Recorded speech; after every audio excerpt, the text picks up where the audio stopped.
ज्वालामुखीयता ज्वालामुखी प्रक्रिया के द्वारा सतह पर आने वाले मैग्मा के अध्ययन से यह जानकारी प्राप्त होती है कि पृथ्वी के आंतरिक भाग में भारी पदार्थ पाए जाते हैं, किंतु पृथ्वी की आंतरिक दशा की संपूर्ण जानकारी प्राप्त नहीं हो पाती है। भूकंप विज्ञान सिस्मोलॉजी भूकंप विज्ञान के द्वारा पृथ्वी की आंतरिक संरचना को भूकंपीय तरंगों के माध्यम से स्पष्ट किया जाता है। ये जो है मूल है, जिसको फोकस बोलते हैं, भूकंप मूल, और जहाँ से ये निकलता है उसको अधिकेंद्र बोलते हैं, ईपी सेंटर। ये सब तरंगे हैं। किसी स्थान से भूकंप प्रारंभ होता है उसे भूकंप मूल या फोकस कहते हैं, तथा धरातल पर जहाँ सबसे पहले भूकंपन का अनुभव किया जाता है उसे अधिकेंद्र कहते हैं। भूकंप के दौरान कई प्रकार की ऊर्जा उत्पन्न होती हैं, जिन्हें निम्नलिखित श्रेणियों में वर्गीकृत किया जाता है: प्राथमिक तरंगें, द्वितीयक तरंगें, धरातलीय तरंगें।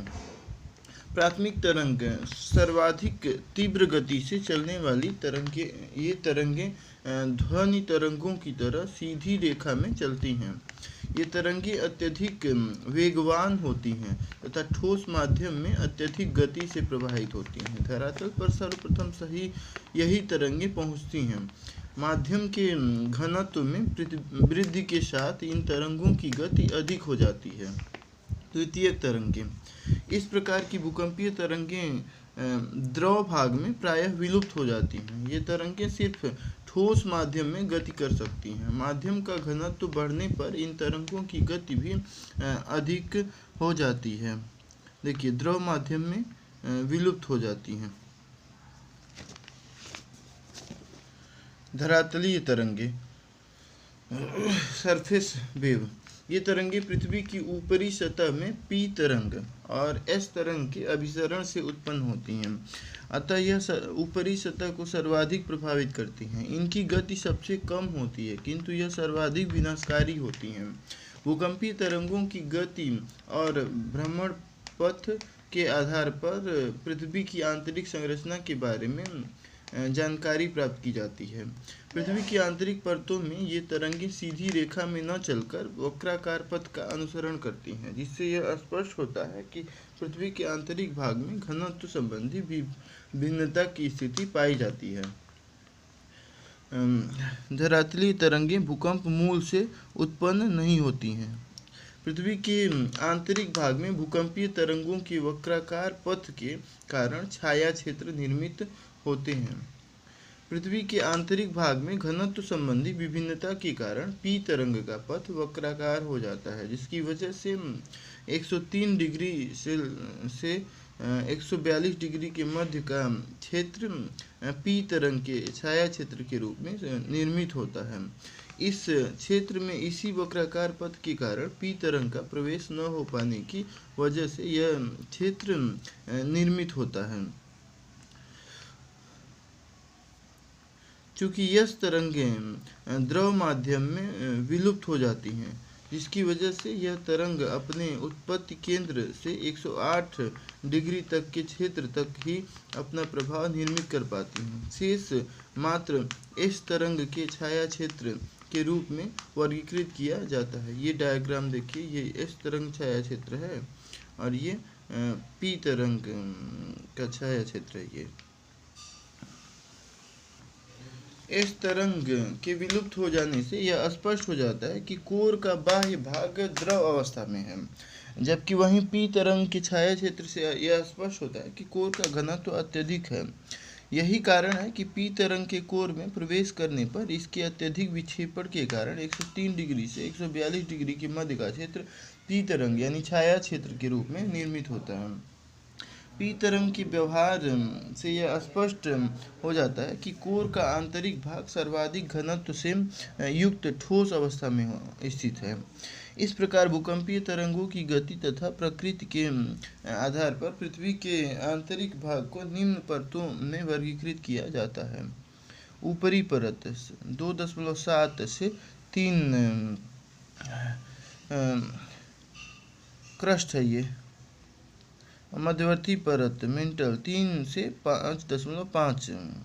आंतरिक परत 2900 किलोमीटर से 2900 किलोमीटर, घनत्व 8 से 11 कोर, ये घनत्व दिया हुआ है सबका। क्रस्ट भूपृष्ठ औसत मोटाई 30 से 35 किलोमीटर, निर्माण सिलिका और एल्यूमिनियम से होता है।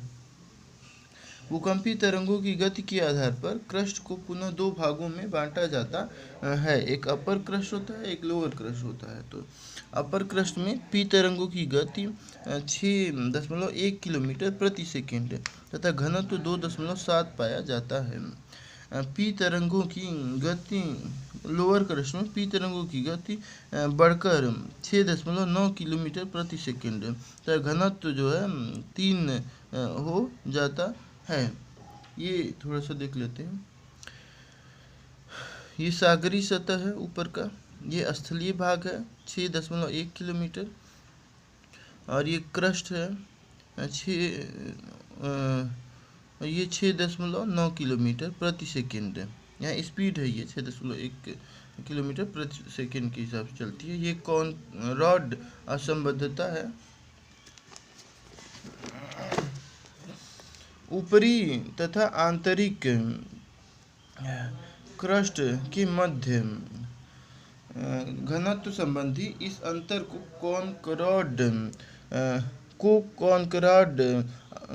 को कॉनरॉड असंबद्धता कहा जाता है। मेंटल विस्तार 30 किमी से 2900 किमी। इस परत में सिलिका के साथ मैग्नीशियम और लौह पदार्थों का प्रभाव क्रस्ट की तुलना में अधिक पाया जाता है। यह परत पृथ्वी के आयतन का 83% भाग तथा द्रव्यवाद का 68% भाग समाहित किए हुए है। क्रस्ट के निचले आधार पर भूकंपीय तरंगों की गति अचानक 6.9 किलोमीटर प्रति सेकेंड से बढ़कर 7.9 किलोमीटर प्रति सेकेंड हो जाती है। घनत्व में इस अंतर को मोह असंबद्धता यानी कि मोह डिस्कंटिन्यूटी कहते हैं। यह असंबद्धता परत क्रस्ट को मेंटल से अलग कर देती है। मेंटल को इसकी घनत्व संबंधी विशेषता के आधार पर निम्न भागों में वर्गीकृत किया जाता है। मेंटल ऊपरी मेंटल 30 किमी से 700 किमी, और एक होता है आंतरिक मेंटल। तो ऊपरी मेंटल में मोह असंबद्धता से लेकर 200 किमी तक मोह डिस्कंटिन्यूटी से 50 किमी, सतह से 80 किमी को मेंटल की सबसे ऊपरी 50 किमी की ठोस परत है ये, और सतह से 80 किमी की गहराई से लेकर 200 किमी की गहराई तक दुर्बल मंडल बोलते हैं इसको। निम्न गति का मंडल ये 80 किमी से 200 किमी तक रहता है। रेडियो एक्टिव पदार्थों की अधिकता के कारण यहाँ माध्यम के पदार्थ अर्ध ठोस अर्ध द्रव अवस्था में परिवर्तित हो जाते हैं, और यहाँ भूकंपीय तरंगों की गति कम रहती है। इसे दुर्बल मंडल कहते हैं। 200 किमी से लेकर 700 किमी इस भाग में भूकंपीय तरंगें पुनः प्रभावी रूप से आगे बढ़ने लगती हैं। इससे यह स्पष्ट होता है कि मेंटल का यह भाग ठोस अवस्था में पाया जाता है। 700 किमी की गहराई के पश्चात घनत्व संबंधी असंबद्धता पाई जाती है। घनत्व संबंधी यह असंबद्धता परत ऊपरी मेंटल को आंतरिक मेंटल से अलग कर देती है। इस असंबद्धता परत को रैपिड डिस्कंटिन्यूटी कहा जाता है। यह पूरे डायग्राम के हिसाब से समझते हैं। ये देखिए, ये अपर क्रस्ट है 30 किमी, ये लोअर क्रस्ट है। तो ये मोह असंबद्धता है जो मतलब अलग करता है, और उसके बाद फिर ये 80 किमी तक का जो भाग है ये अर्ध ठोस एवं अर्ध द्रव अवस्था में पाया जाता है। उसके बाद फिर यहाँ 80 से 200 किमी जो है ये मेंटल है, यहाँ से मोह असंबद्धता से नीचे। तो 80 किमी का जो भाग है वो अर्ध ठोस एवं अर्ध द्रव अवस्था में होता है। उसके बाद फिर 200 किमी ये अपर मेंटल हो गया। फिर 200 से 700 तक, मतलब 80 से 700 तक अपर मेंटल हो गया, और 700 से 2900 किमी का जो भाग है वो लोअर मेंटल हो गया, और नीचे का क्रस्ट होता है। कोर विस्तार 2900 किमी, पृथ्वी के केंद्र तक 6370 किमी। निर्माण निकल प्लस फेरस यानी नीफे से होता है। सियाल सीमा और नीफे यानी ऊपर जो है सियाल पाया जाता है, जैसे सियाल मतलब कि सिलिकॉन और एल्यूमिनियम, और नीचे जो है मेंटल वाले भाग में सीमा पाया जाता है, जैसे कि सिलिकॉन और मैग्नीज, शायद मैग्नीशियम या मैग्नीज जो भी, और नीचे निकिल और फेरस। गुटेनबर्ग 2900 किमी, जैसे ये हो गया बाह्य कोर 20% सियाल और 80% निकल और फेरस पाए जाते हैं बाह्य कोर में। ये 5150 किमी। उसके बाद नीचे आंतरिक कोर, ये 2900 होते हैं बाह्य कोर और ये 5150 होते हैं। ये गुटेनबर्ग असंबद्धता से अलग होते हैं मेंटल से। ये लेहमैन डिसकंटिन्यूटी बोलते हैं, ये जो 5100 की से नीचे का जो भाग है, ये मतलब यहाँ से अलग होते हैं। इसमें 100% निकेल और फेरस पाया जाता है। मेंटल तथा कोर के मध्य विभाजक सीमा को गुटेनबर्ग असंबद्धता के नाम से जाना जाता है। कोर का आयतन पृथ्वी का 16% और द्रव्यमान 32% होता है। इसका घनत्व मेंटल से दोगुना है। इसका निर्माण निकेल और लौह तत्वों से हुआ है, अतः इसे वेरी स्फीयर भी कहा जाता है। घनत्व और भौतिक विशेषताओं के आधार पर इसे निम्न प्रकार से वर्गीकृत किया जाता है। एक बाह्य कोर हो गया, एक आंतरिक कोर हो गया। बाह्य कोर का विस्तार 2900 किमी से लेकर 5150 किमी तक पाया जाता है। बाह्य कोर में यश तरंगे प्रवेश नहीं कर पाती हैं, अतः इससे यह स्पष्ट होता है कि यह द्रव अवस्था में है। आंतरिक कोर, इसका विस्तार 5150 किमी से 6370 किमी पृथ्वी के केंद्र तक पाया जाता है। यह ठोस अवस्था में है। इसका घनत्व 13.5 से अधिक होता है। इसमें पी तरंगों की गति अत्यधिक बढ़ जाती है। बाह्य कोर और आंतरिक कोर में घनत्व संबंधी असंबद्धता को लेह असंबद्धता कहते हैं। फिर डायग्राम के माध्यम से समझते हैं। ये क्रस्ट हो गया, ऊपरी क्रस्ट और ये निचली क्रस्ट। ये ऊपरी मेंटल की सबसे ऊपरी परत ठोस अवस्था में होती है। ये मेंटल वाला भाग है, ये ऊपरी मेंटल का भाग है। इससे ऊपरी मेंटल में भी जो ऊपर वाली भाग है वो सबसे जैसे ऊपरी वाला जो भाग है वो ठोस अवस्था में पाई जाती है। 30 से 50 किमी के बीच में ये होता है, जो मोहो डिसकंटिन्यूटी से अलग होता है। उसके बाद फिर 50 से जो 200 किलोमीटर का भाग है, ये दुर्बल मंडल शायद बोलते हैं इसको। उसके बाद देखिए ये यहाँ तक 700 तक जो है मेंटल है ये। उसके बाद फिर अपर मेंटल का भाग है। फिर 700 से 2900 किमी तक का जो भाग है वो लोअर मेंटल है। और 2900 से जो नीचे 5150 तक का भाग है ये कोर है, ये बाह्य कोर है। और 5150 से 370 का जो भाग है वो आंतरिक कोर है। तो ये लेहमैन डिसकंटिन्यूटी बोलते हैं से मतलब अलग होता है आउटर कोर इनर कोर से, आउटर कोर से इनर कोर। और ये मोहो असंबद्धता हो गया। ये तो मुझे याद नहीं पड़ा, लेकिन एक कॉनरॉड करके है और एक ये जी, चलिए देखते हैं। इस प्रकार भूकंप विज्ञान पर आधारित अध्ययन के द्वारा प्रस्तुत किए गए तथ्यों एवं निष्कर्षों के आधार पर पृथ्वी की आंतरिक संरचना से संबंधित भौतिक विशेषताओं को वैज्ञानिक दृष्टिकोण द्वारा स्पष्ट किया जा सकता है। अतः इन्हीं विशेषताओं को आधार बनाकर पृथ्वी को मुख्यतः क्रस्ट, मेंटल और कोर के रूप में वर्गीकृत किया जाता है।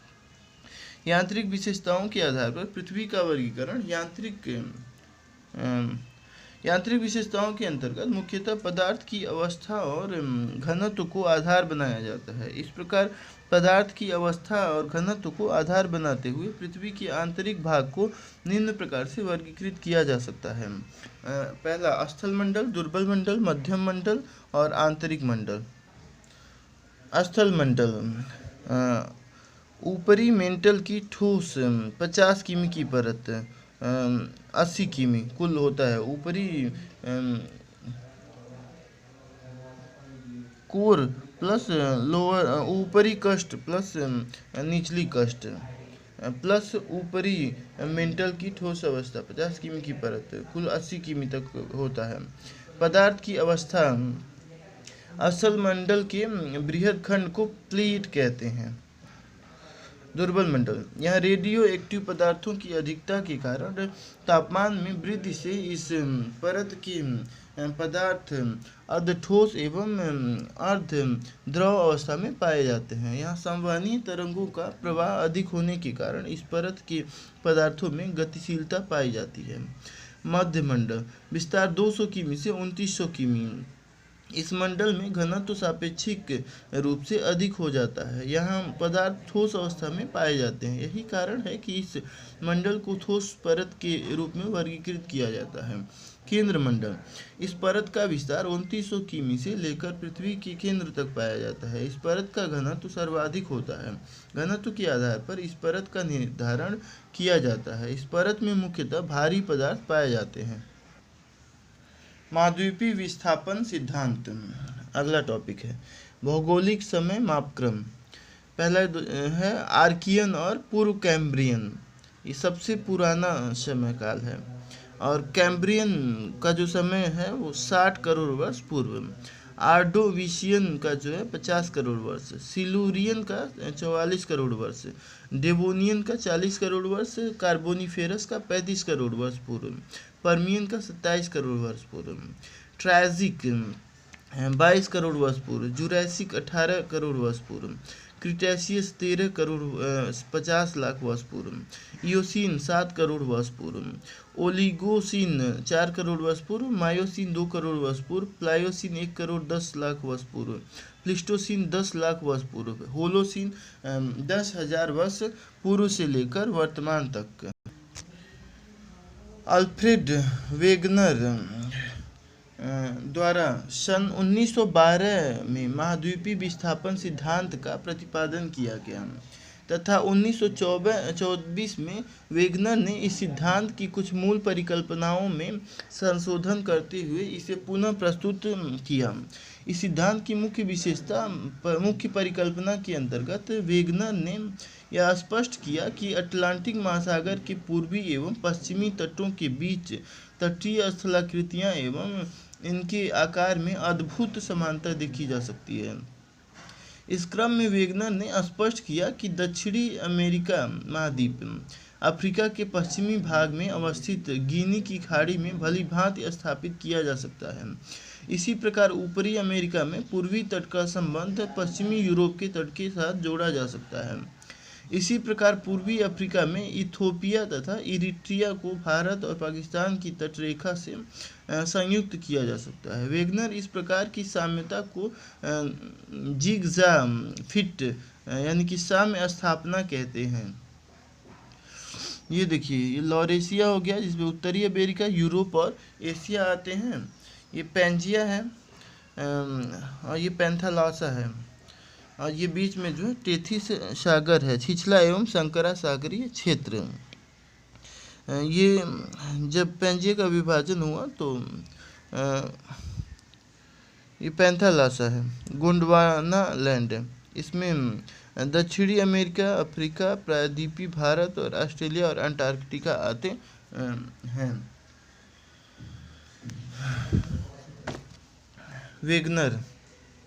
वेगनर का विचार है कि पेंजिया के कुछ भाग भूमध्य रेखा की ओर खिसकने लगे जबकि कुछ अन्य भाग पश्चिमी दिशा की ओर विस्थापित होने लगे। यह प्रक्रिया कार्बोनिफेरस युग के अंतिम समय में प्रारंभ हुई। इसके बाद पेंजिया का टूटना आरंभ हो गया। उत्तर में स्थित लॉरेशिया तथा दक्षिण में स्थित गोंडवाना लैंड एक दूसरे के विरुद्ध आ गए और टेथिस सागर का आकार छोटा हो गया। प्रायद्वीपीय भारत उत्तर की ओर विस्थापित हुआ और लॉरेशिया से जाकर जुड़ गया। इस क्रम में टेथिस सागर में उपस्थित अवसादों में वलन निर्मित होने के कारण हिमालय की उत्पत्ति हुई। इसी प्रकार इयोसीन युग में उत्तरी तथा दक्षिणी अमेरिका के पश्चिमी दिशा में खिसकने से अटलांटिक महासागर बना, जबकि वहीं उत्तरी एवं दक्षिणी अमेरिका के पश्चिम की ओर विस्थापित होने के कारण इन महाद्वीपों के पश्चिमी किनारों पर घर्षण तथा संपीड़न का प्रभाव निर्मित होने से रॉकी एंडीज पर्वत श्रेणियों की उत्पत्ति हुई। इस प्रकार प्लीस्टोसीन युग में महाद्वीपों ने वर्तमान स्थिति से मिलती जुलती अवस्थिति धारण की। महाद्वीपीय विस्थापन के पक्ष में प्रस्तुत किए गए प्रमाण। वेगनर के अनुसार अटलांटिक महासागर के दोनों तटों पर तटीय आकार की कोस्टल मोर्फोलॉजी में साम्यता पाई जाती है। दोनों तट एक दूसरे से मिलाए जा सकते हैं। जिस तरह किसी वस्तु को दो टुकड़ों में छोड़कर उनके टूटे हुए भाग से संबंधित फ्रेम को हूबहू जोड़ा जा सकता है, जिग्सा फिट, उसी प्रकार उत्तरी अमेरिका के पूर्वी तट को यूरोप के पश्चिमी तट से तथा दक्षिणी अमेरिका के पूर्वी तट को अफ्रीका के पश्चिमी तट से मिलाया जा सकता है। यदि दोनों ही तरफ के तटों की भूवैज्ञानिक संरचना पर विचार किया जाए तो यहाँ भी अत्यधिक समानता देखी जा सकती है। ये देखिए, नॉर्थ अमेरिका का पूर्वी तट, ये यूरोप का पश्चिमी तट। भूवैज्ञानिक संरचना में समानता मतलब दोनों एक ही जैसा लगता है। डुगवाइट ने दक्षिण अमेरिका के पूर्वी तथा अफ्रीका के पश्चिमी तटों की शैल संरचनाओं में समानता संबंधी निष्कर्ष प्रस्तुत किए। डुटवाइट ने अपने अध्ययन भूवैज्ञानिक साम्यता को स्वीकार किया। अटलांटिक महासागर के दोनों ही तरफ के तटों पर पाए जाने वाले जीवाश्मों तथा वनस्पतियों के अवशेष में पर्याप्त समानता पाई जाती है। मेसोसोरस एवं लिस्टोसॉरस नामक जंतु प्रजाति तथा ग्लासोटेरिस नामक पादप प्रजाति का दक्षिण अमेरिका, फॉकलैंड, अफ्रीका, भारतीय प्रायद्वीप एवं ऑस्ट्रेलिया में पाया जाना यह प्रमाणित करता है कि कभी ये स्थल भाग आपस में संयुक्त रूप से पाए जाते थे। कार्बोनिफेरस युग के हिमानीकरण का प्रभाव ब्राज़ील, फॉकलैंड, दक्षिण अफ्रीका, प्रायद्वीपीय भारत तथा ऑस्ट्रेलिया में पाया जाना तभी संभव हो सकता है जब अतीत में सभी स्थलीय भाग संयुक्त रूप से ठंडे क्षेत्रों में अवस्थित रहे हों। महाद्वीपों के विस्थापन के लिए उत्तरदायी बल। वेगनर के अनुसार जब पैंजिया में विस्थापन हुआ तो उसमें दो दिशा में प्रवाह उत्पन्न हुआ, एक भूमध्य रेखा की ओर, दूसरा पश्चिम की ओर। वेगनर के अनुसार यह प्रवाह दो प्रकार के बलों द्वारा संभव हुआ। भूमध्य रेखा की ओर प्रवाह पृथ्वी की घूर्णन गति से उत्पन्न पोलर फ्लीइंग फोर्स के द्वारा हुआ। महाद्वीपों का पश्चिम दिशा की ओर विस्थापन सूर्य तथा चंद्रमा के ज्वारीय बल के कारण माना गया। वेगनर के अनुसार ज्वारीय बल के प्रभाव से महाद्वीपों में पश्चिम की ओर विस्थापन हुआ। सिद्धांत का मूल्यांकन। वेगनर के सिद्धांत में निम्नलिखित कमियां पाई जाती हैं। वेगनर द्वारा उल्लिखित बल महाद्वीपों के विस्थापन के लिए पर्याप्त नहीं है। चंद्रमा तथा सूर्य के ज्वारीय बल से विस्थापन तभी संभव हो सकता है जब यह वर्तमान ज्वारीय बल से कई लाख गुना अधिक हों। इतना ज्वारीय बल होने पर पृथ्वी की घूर्णन गति ही रुक जाएगी। अतः ज्वारीय बल आधारित व्याख्या विस्थापन की प्रक्रिया को स्पष्ट नहीं कर पाती है। वेगनर ने कई परस्पर विरोधाभासी विचार प्रस्तुत किए। जैसे प्रारंभ में उन्होंने कहा कि सियाल सीमा पर बिना रुकावट तैरती हुई अवस्था में पाया जाता है। आगे चलकर वेगनर ने कहा कि सीमा द्वारा सियाल पर घर्षण की स्थिति निर्मित होती है। यदि यह मान भी लिया जाए कि सियाल से सीमा अधिक कठोर है तो भी यह स्पष्ट नहीं हो पाता है कि सियाल सीमा पर तैरती हुई अवस्था में कैसे हो सकता है। अटलांटिक महासागर के दोनों तट पूर्णतः मिलाए जा सकते हैं। इसी प्रकार दोनों तटों की भूगर्भिक बनावट भी हर जगह मेल नहीं खाती है। वेगनर ने महाद्वीपों के प्रवाह की दिशा तथा तिथि पर सटीक आकलन प्रस्तुत नहीं किया है। इसके साथ ही कार्बोनिफेरस युग के पूर्व पैंजिया किस प्रकार की अवस्थिति में पाया जाता था, इसे भी स्पष्ट नहीं किया है। सागर नीतल प्रसरण सिद्धांत। वेगनर के महाद्वीपीय विस्थापन के बाद के अध्ययनों से भौगोलिक एवं भूगर्भिक महत्व की बहुत सी जानकारियां प्राप्त होती हैं। अटलांटिक महासागर के नीतल पर अवस्थित कटक से क्षेत्र से मैग्मा का उद्गार हो रहा है। सतह पर मैग्मा उद्गार और जमाव से निर्मित होने वाली स्थलाकृति को महासागरीय कटक बोलते हैं। इस क्षेत्र में ज्वालामुखी प्रक्रिया के द्वारा मैग्मा दरार क्षेत्र से होते हुए सतह पर आकर दरार के दोनों ही तरफ जमा होता है। लावा के रूप में इसके ठंडे होने से निर्मित होने वाली चट्टानों के द्वारा नए क्रस्ट का निर्माण होता है। इस पूरी प्रक्रिया के दौरान मैग्मा उद्गार के दौरान दरार की दोनों ही तरफ की दीवारों पर विपरीत दिशा में दबाव उत्पन्न होता है, जिसके कारण दरार के दोनों ही तरफ के स्थल मंडल के खंडों का विपरीत दिशा में विस्थापन होने से जहां एक तरफ दरार क्षेत्र के निकट नई चट्टानों के जमने से नए क्रस्ट का निर्माण होता है, वहीं दूसरी तरफ पहले से निर्मित क्रस्ट का विस्थापन दरार क्षेत्र से दूर के भागों में हो जाता है। अर्थात पुराने निर्मित होने वाले क्रस्ट दरार कटक क्षेत्र से दूर विस्थापित हो जाते हैं। ये देखिए, ये दरार है। दुर्बल मंडल में संवहनी तरंगों का प्रभाव बढ़ जाता है। महासागरीय कटक में अवस्थित दरार क्षेत्र से दोनों ही तरफ उपस्थित सागरीय नीतल पर दरार क्षेत्र के सापेक्ष अवस्थित समान दूरी पर पाई जाने वाली चट्टानों के निर्माण के समय संरचना, संगठन एवं चुंबकीय गुणों में समानता पाई जाती है। इससे यह स्पष्ट होता है कि अतीत में इन चट्टानों का निर्माण भी दरार क्षेत्र के निकट ही हुआ है। उस समय पृथ्वी में पाई जाने वाली चुंबकीय विशेषताओं के अनुसार ही इन चट्टानों का अनुकूलन हुआ। इन्हीं साक्ष्यों के आधार पर हैरी हैस के द्वारा सागर नीतल में प्रसार का विचार प्रस्तुत किया गया। हैस ने आगे चलकर यह स्पष्ट किया कि महासागरीय नीतल पर कटक क्षेत्र में अवस्थित दरार क्षेत्र से होने वाले निरंतर ज्वालामुखी उद्गार के कारण जहां एक तरफ नवीन क्रस्ट का निर्माण होता है, वहीं दूसरी तरफ सागरीय नीतल में प्रसार की स्थिति देखी जाती है। इस प्रकार महाद्वीपीय विस्थापन सिद्धांत के अंतर्गत महाद्वीपों के विस्थापन संबंधी कारणों को जहां वेगनर स्पष्ट नहीं कर पाए, ये वहीं हैरी हैस ने विस्थापन के कारणों को स्पष्ट करने के क्रम में सागर नीतल प्रसार की संकल्पना द्वारा इसकी व्याख्या को अधिक तार्किक और वैज्ञानिक आधार प्रदान किया। इस संकल्पना के माध्यम से हैरी हैस ने यह स्थापित किया कि विस्थापन के लिए उत्तरदायी कारक बाह्य न होकर पृथ्वी के आंतरिक भाग से संबंधित हैं। प्लेट टेक्टोनिक सिद्धांत। प्लेट क्या है? प्लेट टेक्टोनिक क्या है? प्लेट संचलन के प्रकार पृथ्वी के घूर्णन अक्ष के सापेक्ष और प्लेटों का एक दूसरे के सापेक्ष, अपसारी संचलन, अभिसारी संचलन और समानांतर संचलन। प्लेट संचलन का कारण संवहन तरंग, कटक दबाव, स्लैब खिंचाव। अपसारी प्लेट सीमांत के विकास की अवस्था। अभिसारी प्लेट सीमांत के प्रकार। महाद्वीपीय महासागरीय प्लेट सीमांत, महासागरीय महाद्वीपीय प्लेट सीमांत, महाद्वीपीय महासागरीय प्लेट सीमांत। समानांतर प्लेट सीमांत संबंधी स्थितियाँ।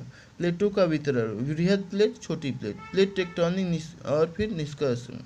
ज्वालामुखी क्रिया, पर्वत निर्माण, भूकंप और भूकंप प्रभावित क्षेत्र। प्लेट, यह स्थल मंडल हो गया, ये दुर्बल मंडल हो गया। स्थल मंडल के वृहद खंडों को प्लेट कहा जाता है। यह दुर्बल मंडल के ऊपर तैरती हुई अवस्था में स्थित है। ये देखिए, ऊपरी क्रस्ट और ये निचली क्रस्ट प्लस मेंटल ऊपरी मेंटल 50 किमी का जो भाग है उसको स्थल मंडल बोलते हैं। ये सीमांत, ये मार्जिन, ये प्लेटों का जब संचलन होगा तो उसका है ये बाउंड्री, ये सीमांत है, ये बाउंड्री है, ये सीमांत है। प्लेट जब संचलन करते हैं तो इधर जाते हैं, इधर आपस में मिलते हैं, तो ये जो है ना यही भाग जो है अभिसरण कहलाता है, और जब ये इधर जाते हैं तो वो अपसरण कहलाता है। जब मतलब मिलते हैं तो अभिसरण होता है, जब एक दूसरे से दूर जाते हैं तो अपसरण होता है। टेक्टोनिक संचलन का प्रभाव प्लेट के जितने भाग पर उत्पन्न होता है उसे प्लेट की बाउंड्री कहते हैं। इसी प्रकार जहाँ प्लेटों की परस्पर होने वाली टक्कर का प्रभाव सबसे पहले होता है उसे सीमांत कहते हैं। प्रशांत महासागर को छोड़कर सभी प्लेट महाद्वीपीय तथा महासागरीय नितल से निर्मित हैं। इस प्रकार प्लेटों के एक दूसरे के सापेक्ष होने वाले संचलन से प्लेट के आंतरिक भाग में होने वाले विरूपण से संबंधित अध्ययन को प्लेट टेक्टोनिक कहा जाता है। प्लेटों का संचलन पृथ्वी के घूर्णन अक्ष के सापेक्ष, प्लेटों का एक दूसरे के सापेक्ष।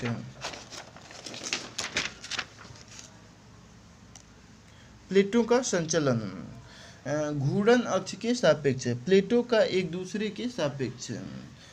प्लेटों का एक दूसरे के सापेक्ष तीन प्रकार से संचलन होता है जो निम्नलिखित है। पहले ये पढ़ लेते हैं। घूर्णन अक्ष के सापेक्ष उत्तरी अमेरिका, दक्षिणी अमेरिका, यूरोप, अफ्रीका, ये north pole, south pole, Atlantic महासागर। विषुवतीय क्षेत्रों में प्लेट संचलन का प्रभाव ध्रुवीय क्षेत्रों की तुलना में ज़्यादा होता है, क्योंकि ध्रुवीय क्षेत्रों की तुलना में यहाँ गुरुत्वाकर्षण बल का प्रभाव कम होता है। ध्रुवीय क्षेत्रों में गुरुत्वाकर्षण बल का प्रभाव अधिक होने के कारण यहाँ प्लेट संचलन का वेग कम होता है। यही कारण है कि अटलांटिक महासागर में नितल पर कटक का विस्तार एक सीधी रेखा में न होकर वक्राकार रूप में अनियमित रूप से होता है। और ये प्लेटों का एक दूसरे के सापेक्ष, प्लेटों का एक दूसरे के सापेक्ष तीन प्रकार से संचलन होता है जो निम्नलिखित हैं। पहला अपसारी संचलन, जैसे एक दूसरे से प्लेट जो है दूर जाते हैं। दरार क्षेत्र का विकास होता है, ये बीच में दरार बनता है, जिससे निरंतर मैग्मा के उद्गार की स्थिति देखी जाती है। नीचे से मैग्मा निकलता है तो ज्वालामुखी प्रक्रिया का प्रारंभ होता है, भूकंप आता है। अभिसारी संचलन, जब दोनों प्लेट एक दूसरे से ऐसे मिलते हैं तो अधिक वेग एवं घनत्व वाली प्लेट का दूसरी प्लेट के सापेक्ष छेपड़ होता है, मतलब धवसाव होता है। जैसे ये प्लेट यहाँ पे नीचे आ गई, ये चढ़ गया ऊपर, तो भूकंप आता है। ज्वालामुखी क्रिया होती है, मतलब ज्वालामुखी क्रिया के तहत ज्वालामुखी पर्वत बनते हैं, पर्वत निर्माण होता है। समानांतर संचलन, समानांतर संचलन मतलब जब ऊपर नीचे ऐसे प्लेटों का संचलन होता है, एक ऊपर जाता है एक नीचे जाता है तो भी तो टकराव होता है। प्लेट एक दूसरे के सापेक्ष समानांतर संचलन करती हैं। पृथ्वी के घूर्णन के अक्ष के सापेक्ष प्लेटों का संचलन ध्रुवीय क्षेत्रों की तुलना में विषुवतीय क्षेत्रों में अधिक पाया जाता है। प्लेट संचलन के कारण ये देखिए, यहाँ एक प्लेट इधर से एक प्लेट इधर से, तो ये प्लेट जो है नीचे दब गई, स्लैब खिंचा हुआ नीचे गिर गई। आंशिक गलन, आंशिक गलन मतलब कि ये गलने लगता है। ये कटक दबाव, यहाँ एक इधर एक इधर, ये एक प्लेट इसको इधर धंसा रही है, एक प्लेट इसको इधर धंसा रही है, और ये नीचे से जो है जब ये नीचे जाएगा तो यहाँ दबाव पड़ेगा। तो नाभिकीय विखंडन, रेडियो एक्टिव पदार्थों में विखंडन अधिक होता है, संवहनी तरंगों का प्रभाव अधिक होता है। आंशिक गलन, ये भी यहाँ गल रहा है। तो स्लैब खिंचाव, ऊष्मा का रूप स्थानांतरण अधिक से कम की ओर होता है। यहाँ संवहनी तरंगों की गति स्थलमंडल की ओर होती है। प्लेट टेक्टोनिक सिद्धांत के अनुसार प्लेटों का संचलन संवहन तरंग, कटक दबाव और स्लैब खिंचाव के सम्मिलित प्रभाव से होता है। दुर्बल मंडल में रेडियो एक्टिव पदार्थों के विखंडन से मुक्त होने वाली ऊर्जा के संवहनीय संचलन के कारण दुर्बल मंडल में संवहनीय तरंगों की उत्पत्ति होती है। प्लेटों के संचलन के लिए उपरोक्त तीनों ही कारकों में संवहन तरंगें सर्वाधिक रूप से उत्तरदायी होती हैं। प्लेट टेक्टोनिक सिद्धांत के अनुसार संवहन तरंगों की उत्पत्ति रेडियो एक्टिव पदार्थों एवं हॉटस्पॉट के द्वारा दुर्बल मंडल, ऊपरी मेंटल या संपूर्ण मेंटल में हो सकती है। अपसारी प्लेट सीमांत के विकास की अवस्था। प्लेट टेक्टोनिक सिद्धांत के अनुसार अपसारी प्लेट सीमांत का विकास निम्नलिखित अवस्थाओं में होता है। प्रथम अवस्था, महाद्वीपीय सतह पर भ्रंश घाटी का विकास, अफ्रीका की भ्रंश घाटी। द्वितीय अवस्था, भ्रंश घाटी की चौड़ाई में वृद्धि, लाल सागर। तृतीय अवस्था, सागर नीतल प्रसार की अवस्था, अटलांटिक महासागरीय कटक का निर्माण। प्रथम अवस्था, ये हॉटस्पॉट बन रहा है, दाब कम हो रहा है, गलनांक भी गिर रहा है, दाब की वजह से गलनांक बिंदु नीचे आ रहा है। फीवर, दरार क्षेत्र, ये P2 धसाव या भ्रंश घाटी, दरार क्षेत्र की चौड़ाई में वृद्धि, नीतल प्रसार P3। प्रथम अवस्था में स्थलखंड के नीचे दुर्बल मंडल में हॉटस्पॉट से उत्पन्न होने वाली संवहन तरंगों के कारण स्थलीय सतह गर्म होने के बाद मुड़ने के कारण गुंबद रूपी स्वरूप में परिवर्तित हो जाती है।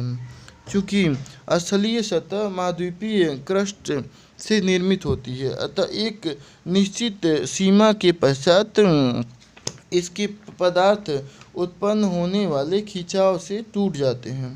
पदार्थों की प्रत्यास्थ सीमा। इस प्रकार स्थल खंड के टूटने के कारण भ्रंश घाटी का विकास होता है, जो कि अपसारी प्लेट सीमांत के विकास की अंतर्महाद्वीपीय भ्रंशन की अवस्था प्रथम अवस्था कहलाती है। जैसे अफ्रीका की भ्रंश घाटी के विकास का संबंध अब अपसारी प्लेट सीमांत के विकास की प्रथम अवस्था से है।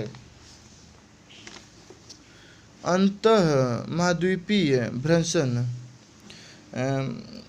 की अवस्था के बाद संवहन तरंगों का प्रभाव अधिक होने पर स्थलखंड के नीचे की परतों का आंशिक गलन होता है। तब ऐसी स्थिति में प्लेट की मोटाई में कमी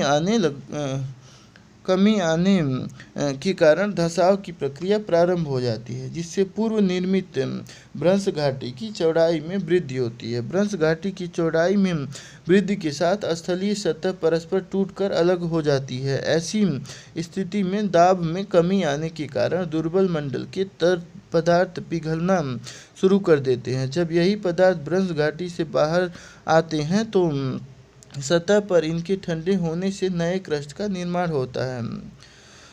अपसारी प्लेट सीमांत के विकास की इस द्वितीय अवस्था को प्लेट विचलन की अवस्था कहते हैं। वर्तमान समय में लाल सागर का संबंध अपसारी प्लेट सीमांत के विकास की इसी अवस्था से है। अपसारी प्लेट सीमांत के विकास की तीसरी या अंतिम अवस्था में संवहन तरंगों के प्रभाव में अतिवृद्धि होने के कारण दुर्बल मंडल के पिघले हुए पदार्थ ज्वालामुखी प्रक्रिया द्वारा सतह पर आते हैं। इन पदार्थों के सतह पर ठंडे होने से महासागरीय कटक के रूप में नए क्रस्ट की उत्पत्ति होती है। इस प्रक्रिया के समय मैग्मा उद्गार के दौरान दरार क्षेत्र की चट्टानों के टूटने के कारण भूकंप की उत्पत्ति होती है। इस प्रकार अपसारी प्लेट सीमांत पर ज्वालामुखी प्रक्रिया भूकंपी तरंगों की उत्पत्ति के साथ महासागरीय कटक तथा भ्रंश घाटी जैसी स्थलाकृतियों का निर्माण होता है। चूँकि अपसारी प्लेट सीमांत पर नए क्रस्ट निर्मित होते हैं, इसलिए इसे रचनात्मक प्लेट सीमांत भी कहते हैं। अभिसारी प्लेट सीमांत वेग अधिक, घनत्व भी अधिक। वलित पर्वतों की उत्पत्ति अधिक होती है। मैग्मा अंतर्वेधन करते हुए दूसरी प्लेट की सतह पर उद्गारित होती है। वेनी ऑफ जोन, ये है वेनी ऑफ जोन। क्षेपित प्लेट का आंशिक गलन बढ़ जाता है। विनाशात्मक प्लेट सीमांत अभिसारी सीमांत पर प्लेटों के अभिसरण तथा टक्कर के बाद अधिक वेग एवं घनत्व वाले प्लेट सीमांत का दुर्बल मंडल में क्षेपण हो जाता है, जिससे क्षेपित प्लेट सीमांत के तापमान में वृद्धि होने के कारण इसका आंशिक गलन होता है। यही कारण है कि अभिसारी प्लेट सीमांत को विनाशात्मक प्लेट सीमांत भी कहा जाता है। अभिसारी प्लेट सीमांत के प्रकार। महासागरीय महाद्वीपीय अभिसारी प्लेट उत्तरी अमेरिका तथा दक्षिणी अमेरिका के पश्चिमी तट पर होने वाले भूसंचलन को स्पष्ट किया जाता है। इसके माध्यम से रॉकी, एंडीज एवं आल्प्स पर्वत के निर्माण की व्याख्या। महासागरीय अभिसारी प्लेट सीमांत जापान एवं फिलीपींस देशों में होने वाला भूसंचलन। रिंग ऑफ फायर ज्वालामुखी चाप द्वीपीय क्षेत्र। महाद्वीपीय अभिसारी प्लेट सीमांत भारतीय और यूरेशियन प्लेट के अभिसरण द्वारा उत्पन्न होने वाला भूसंचलन। हिमालय की उत्पत्ति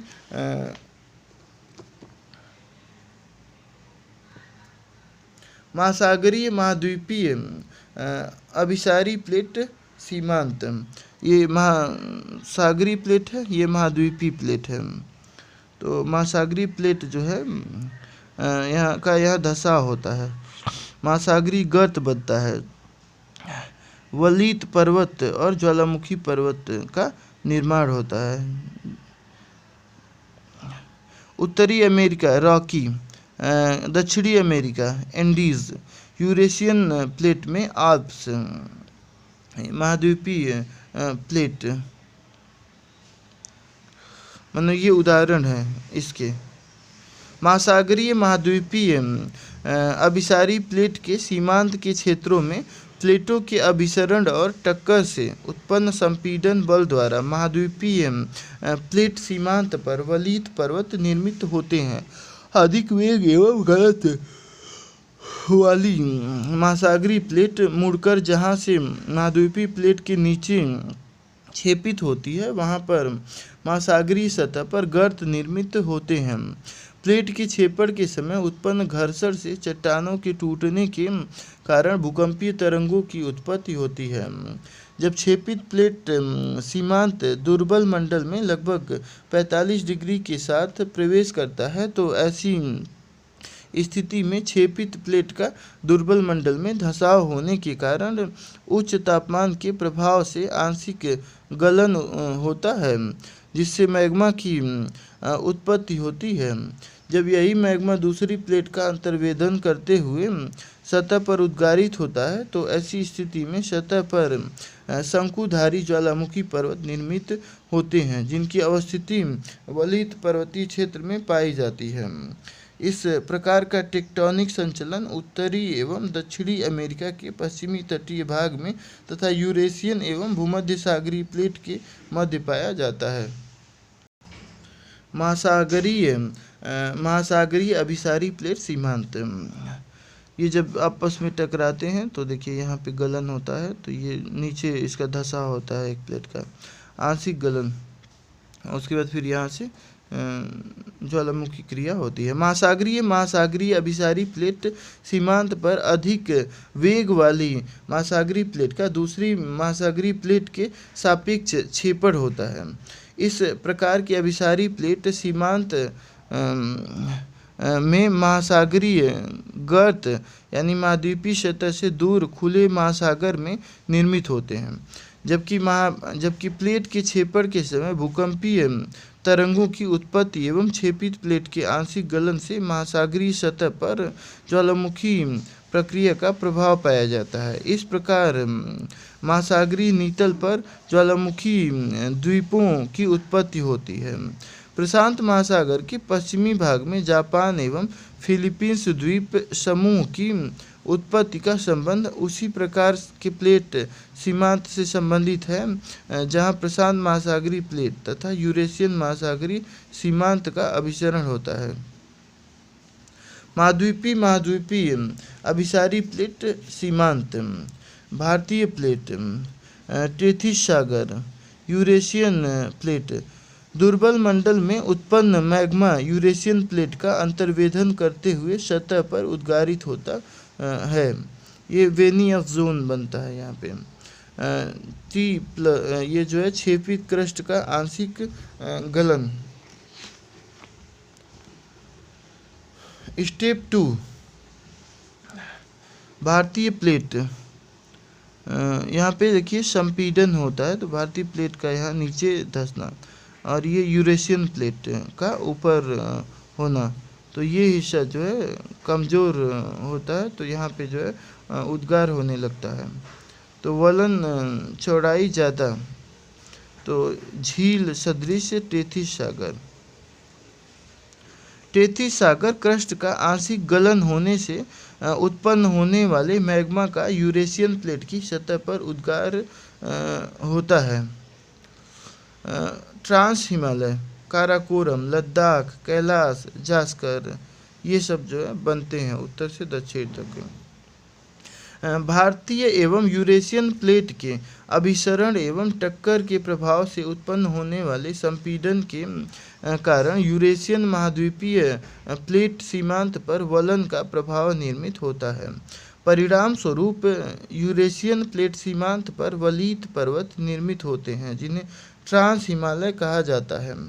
टेथिस सागर सीमांत के छेपड़ एवं दुर्बल मंडल में उच्च तापमान के कारण इसके आंशिक गलन से उत्पन्न मैग्मा का उद्गार यूरेशियन प्लेट की सतह पर होने से यहाँ निर्मित ट्रांस हिमालय वलित पर्वत श्रेणियों के आधार में ज्वालामुखी प्रक्रिया द्वारा निर्मित आग्नेय चट्टानों के साक्ष्य पाए जाते हैं। चूँकि भारतीय प्लेट यूरेशियन प्लेट के नीचे दुर्बल मंडल में तैरती हुई अवस्था में छेपित होती है, अतः भारतीय प्लेट की यूरेशियन प्लेट के नीचे जहाँ तक अवस्थिति पाई जाती है वहाँ तक यूरेशियन प्लेट की सतह पर उभार अधिक होता है। तो तिब्बत के पठार की उत्पत्ति ऐसे ही हुई है। दाब के जो है व्युत्क्रमानुपाती होता है गलनांक बिंदु। यहाँ देखिए भारतीय प्लेट, तिब्बत का पठार, ट्रांस हिमालय, यूरेशियन प्लेट, यहाँ तिब्बत का पठार बनता है, ये ट्रांस हिमालय बनता है। हिमालय, बृहद हिमालय, महान हिमालय, मध्य हिमालय, शिवालिक हिमालय। दुर्बल मंडल में छेपित भारतीय प्लेट सीमांत पर यूरेशियन प्लेट की दाब का प्रभाव पड़ता है। परिणाम स्वरूप भारतीय प्लेट के पदार्थों का गलनांक बिंदु अधिक हो जाता है, जिसकी वजह से दुर्बल मंडल में अधिक तापमान होने के बाद भी भारतीय प्लेट का आंशिक गलन नहीं होता है, जिससे मैग्मा की उत्पत्ति नहीं होती है। यही कारण है कि महाद्वीपीय अभिसारी प्लेट सीमांत पर ज्वालामुखी प्रक्रिया का प्रभाव नहीं पाया जाता है। समानांतर प्लेट सीमांत, जब दोनों ऊपर नीचे चलते हैं तो घर्षण के प्रभाव से चट्टानों के टूटने के कारण भूकंपों की उत्पत्ति होती है। समांतर प्लेट सीमांत पर प्लेटों के समानांतर संचलन के कारण प्लेटों का न तो क्षय होता है और न ही नए क्रस्ट की उत्पत्ति होती है, इसलिए इसे संरक्षी प्लेट सीमांत कहते हैं। इस प्लेट सीमांत पर जहां प्लेटों का एक दूसरे के सापेक्ष समानांतर संचलन होने के कारण उत्पन्न होने वाले घर्षण के प्रभाव से अत्यधिक तीव्रता वाले भूकंपीय तरंगों की उत्पत्ति होती है। इस प्रकार प्लेट टेक्टोनिक सिद्धांत के अध्ययन से यह स्पष्ट होता है कि भूकंपीय तरंगों की उत्पत्ति अभिसारी एवं समानांतर प्लेट सीमांतों पर होती है, जबकि ज्वालामुखी प्रक्रिया अपसारी तथा अभिसारी सीमांतों पर होती है। किंतु यह ध्यान देने योग्य है कि महाद्वीपीय प्लेट सीमांतों पर ज्वालामुखी प्रक्रिया का प्रभाव नहीं पाया जाता है। इसी प्रकार स्थलीय सतह पर निर्मित मूढ़दार पर्वत की उत्पत्ति का संबंध अभिसारी प्लेट सीमांत से होता है, जिसमें यह ध्यान रखने योग्य है कि महासागरीय अभिसारी सीमांतों पर वलित पर्वत नहीं पाए जाते हैं। इस सीमांत पर महासागरीय नीतल पर ज्वालामुखी चाप का प्रभाव पाया जाता है। भू आकृति विज्ञान में अभी तक प्रस्तुत किए गए सभी सिद्धांतों में से केवल प्लेट टेक्टोनिक सिद्धांत के द्वारा न केवल स्थलीय सतह बल्कि महासागरीय नीतल पर भी उत्पन्न होने वाली भूगर्भिक प्रक्रियाओं तथा निर्मित होने वाली विभिन्न स्थलाकृतियों उच्चावच की विशेषताओं का तार्किक एवं वैज्ञानिक विश्लेषण किया जा सकता है। प्लेटों का वितरण। आकार के आधार पर प्लेटों का निम्न प्रकार से वर्गीकृत किया जाता है। बृहद प्लेट में अंटार्कटिक प्लेट, उत्तरी अमेरिका प्लेट, दक्षिणी अमेरिकी प्लेट, प्रशांत महासागरीय प्लेट, इंडो ऑस्ट्रेलियन प्लेट, अफ्रीकी प्लेट, यूरेशियन प्लेट। लघु प्लेट में Cocos plate, Nazca plate, Arabian plate, Philippines plate और कैरेबियन प्लेट। प्लेट टेक्टोनिक सिद्धांत एवं महाद्वीपीय विस्थापन में तुलना। प्लेट टेक्टोनिक सिद्धांत स्थल मंडल दुर्बल मंडल पर तैरते हैं और प्लेट में क्रस्ट तथा ऊपरी मेंटल की ठोस परत को शामिल किया जाता है। इसे स्थल मंडल भी कहते हैं। प्लेटों का पृथ्वी के घूर्णन अक्ष तथा एक दूसरे के सापेक्ष संचलन होते हैं। प्लेटों का अभिसरण, अपसरण तथा समानांतर संचलन होता है। प्लेटों का संचलन संवहन तरंग, कटक दबाव तथा स्लैब खिंचाव के कारण होता है। पैंजिया एवं पैंथालासा के अस्तित्व का प्लेट टेक्टोनिक सिद्धांत विशेष महत्व नहीं देता है। प्लेट टेक्टोनिक सिद्धांत के अनुसार महाद्वीपों का विखंडन तथा अभिसरण द्वारा पुनः समायोजन होता है। वेगनर के अनुसार महाद्वीपों का केवल विखंडन होता है। महाद्वीपीय विस्थापन सिद्धांत। सियोल महाद्वीपीय क्रस्ट सीमा महासागरीय क्रस्ट पर तैरते हैं। सियाल महाद्वीपीय क्रस्ट है। महाद्वीपों का विखंडन होने के बाद इनका संचलन विषुवत रेखा और पश्चिम की ओर होता है। महाद्वीपों के विखंडन के बाद अपसरण होता है। महासागरीय क्रस्ट का विखंडन और विस्थापन ज्वारीय बल तथा ध्रुवीय गुरुत्वाकर्षण बल के कारण द्वारा होता है। वेगनर के अनुसार क्रस्ट की उत्पत्ति के समय बृहद महाद्वीप पैंजिया तथा बृहद महासागर पैंथालासा की उत्पत्ति हुई। ज्वालामुखीयता मैग्मा की उत्पत्ति, विभिन्न परतों का अंतर्वेधन, सतह पर उद्गार। मैग्मा की उत्पत्ति, दाब कम होता है, ताप अधिक होता है। उपरोक्त दोनों कारकों के प्रभाव से मैग्मा की उत्पत्ति होती है। मैग्मा का प्रकार। मैग्मा में सिलिका की मात्रा से मैग्मा के प्रकार का निर्धारण किया जाता है। सिलिका का अम्लीयता से समानुपातिक संबंध होता है, जबकि सिलिका का घनत्व से क्रमानुपातिक संबंध होता है। मैग्मा में सिलिका की मात्रा अधिक होने पर मैग्मा गाढ़ा हो जाता है और उसके चिपकने की क्षमता बढ़ जाती है। परिणाम स्वरूप यह दरार की दोनों तरफ की दीवारों से चिपकते हुए उद्गारित होता है। सिलिका व्युत्क्रमानुपाती होती है श्यानता के। अधिक श्यानता वाला मैग्मा दरार की दीवारों पर चिपक कर अवरोध उत्पन्न कर देता है। परिणाम स्वरूप पुनः उद्गार की प्रक्रिया में उद्गारित मैग्मा द्वारा दरार में अत्यधिक दबाव निर्मित होता है। परिणाम स्वरूप जिसमें तीव्र विस्फोटकता का प्रभाव निर्मित होता है। सिलिका विक्रमानुपाती होता है विस्फोटकता का। मैग्मा में यदि सिलिका की मात्रा ज़्यादा हो, घनत्व कम होता है, अम्लीयता बढ़ जाती है, श्यानता भी बढ़ जाती है, विस्फोटकता भी बढ़ जाती है। मैग्मा में केस 2, मैग्मा में सिलिका की मात्रा कम हो जाती है, जिससे घनत्व तो बढ़ जाएगा, क्षारीयता भी बढ़ जाएगी, श्यानता कम हो जाएगा, विस्फोटकता भी कम हो जाएगी। शांत दरार प्रकार की ज्वालामुखी प्रक्रिया का प्रभाव पाया जाएगा। मैग्मा के प्रकार: सिलिका की मात्रा 77%, 77%,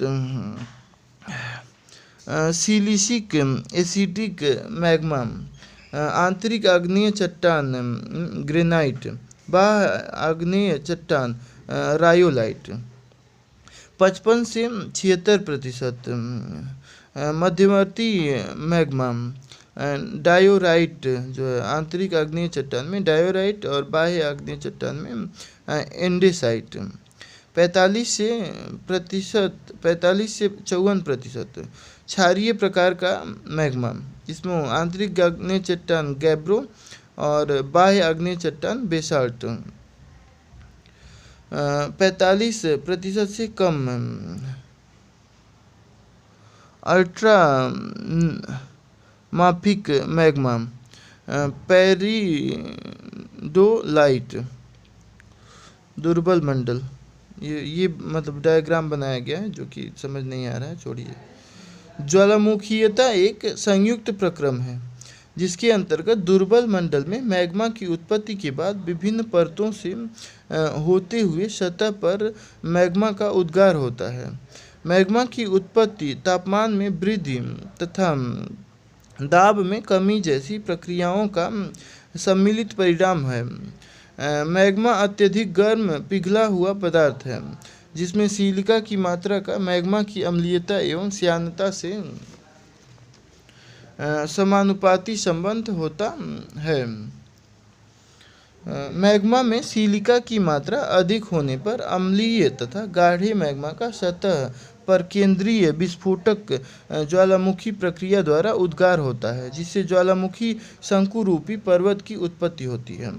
जबकि इसके विपरीत क्षारीय एवं कम गाढ़े मैग्मा का शांत दरार प्रकार से सतह पर उद्गार होता है। इस प्रक्रिया के अंतर्गत सतह पर बेसाल्ट चट्टानों से युक्त स्थलाकृतियों का निर्माण होता है।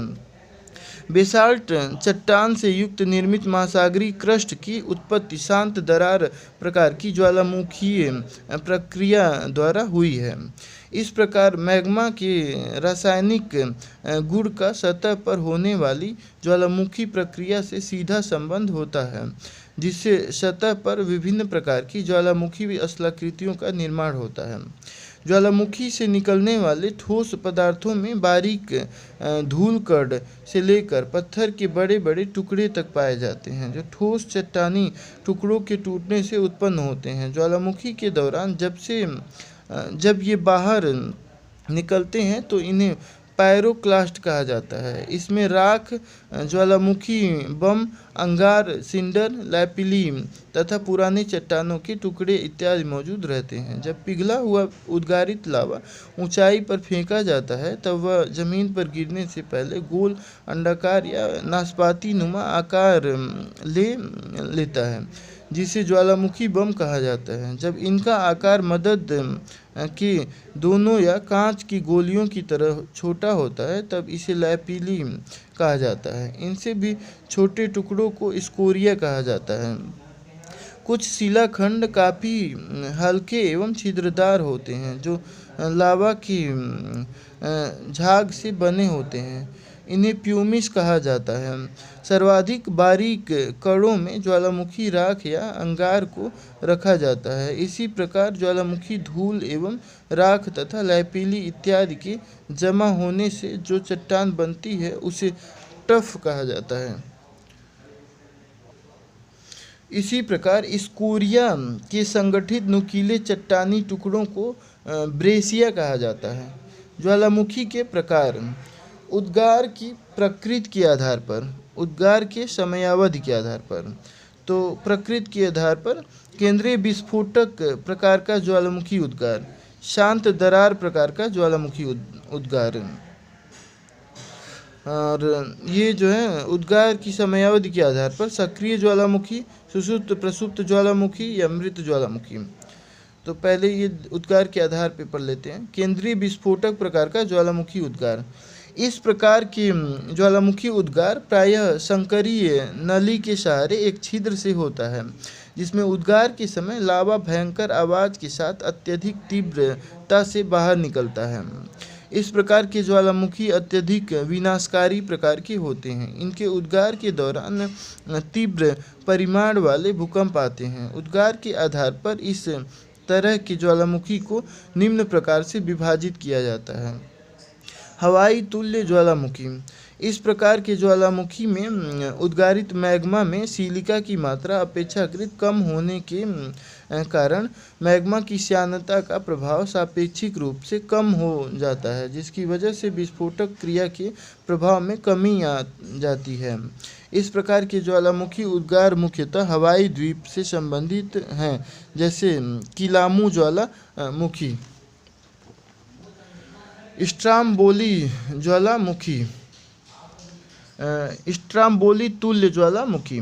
इसमें तुलनात्मक रूप से विस्फोटकता का प्रभाव मध्यम प्रकार का होता है। उद्गार के समय गैसें लगातार या रुक रुक कर निकलती हैं। इस प्रकार का उद्गार भूमध्य सागर में सिसिली द्वीप से संबंधित ज्वालामुखी में देखा जा सकता है।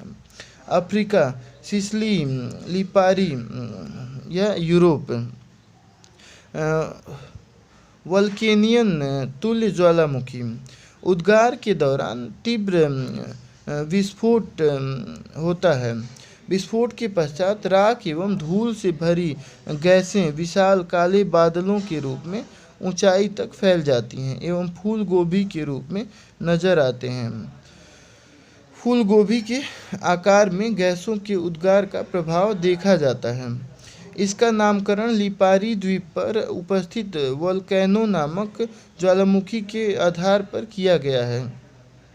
पिलियन तुल्य ज्वालामुखी। ज्वालामुखी विस्फोटकता के प्रभाव में सापेक्षिक रूप से वृद्धि होता है। यह अत्यधिक विनाशकारी ज्वालामुखी उद्गार है। इस प्रकार की ज्वालामुखी से निकलने वाला मैग्मा अत्यधिक चिपचिपा होता है। ज्वालामुखी से निकलने वाला लावा विखंडित पदार्थ इत्यादि ढाल के सहारे एवं लांच की तरह प्रवाहित होते हैं, जिससे जलता हुआ बादल या नूइस आर्डेंटिस कहा जाता है।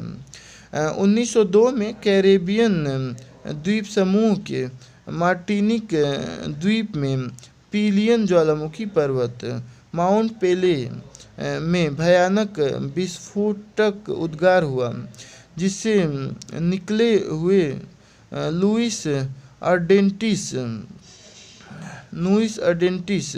से सेंट पियरे नगर पूर्णतः नष्ट हो गया। विसुवियस तुल्य ज्वालामुखी।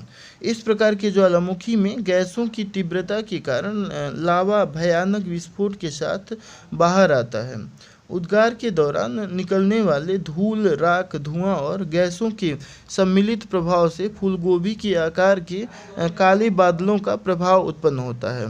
शांत दरार प्रकार की ज्वालामुखी प्रक्रिया। इस प्रकार के ज्वालामुखी में मैग्मा उद्गार दरारों के माध्यम से सतह पर होता है, जिसमें विस्फोटकता का प्रभाव नहीं पाया जाता है। विस्फोटकता का प्रभाव नहीं होने के कारण उद्गार के समय गैसों एवं विखंडित पदार्थों की मात्रा कम होती है। इस प्रकार के लावा का सतह पर जमाव स्पष्ट रूप में होता है, इससे पठारों का निर्माण होता है।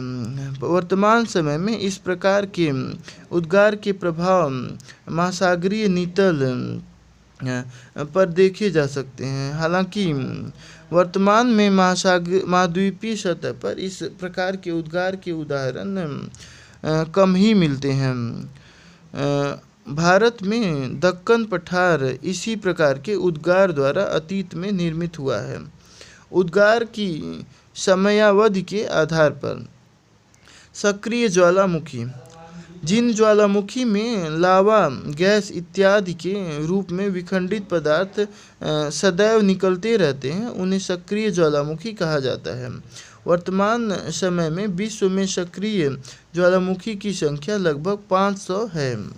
उदाहरण स्वरूप इटली का एंटीना स्ट्राम्बोली, हवाई द्वीप का मोना लोआ इत्यादि। स्ट्राम्बोली से सदैव मैग्मा और जलती हुई गैसें निकलती रहती हैं, अतः इस ज्वालामुखी को भूमध्य सागर का लाइट हाउस कहा जाता है। प्रसुप्त ज्वालामुखी, इस प्रकार के ज्वालामुखी उद्गार के उपरांत शांत पड़ जाते हैं, किंतु इनमें कभी भी उद्गार हो सकता है, जैसे इटली का विसुवियस, इंडोनेशिया का क्राकाटोआ एवं जापान का फ्यूजियामा इत्यादि। मृत ज्वालामुखी, वैसे ज्वालामुखी जिनके भूगर्भिक इतिहास के अनुसार बहुत लंबे समय से पुनः उद्गार नहीं हुआ है, ऐसे ज्वालामुखियों को मृत ज्वालामुखी कहा जाता है। उदाहरण के तौर पर म्यांमार का माउंट पोपा, अफ्रीका का किलिमंजारो, ईरान का कोह सुल्तान इत्यादि। कुछ प्रमुख ज्वालामुखी स्थलाकृतियाँ।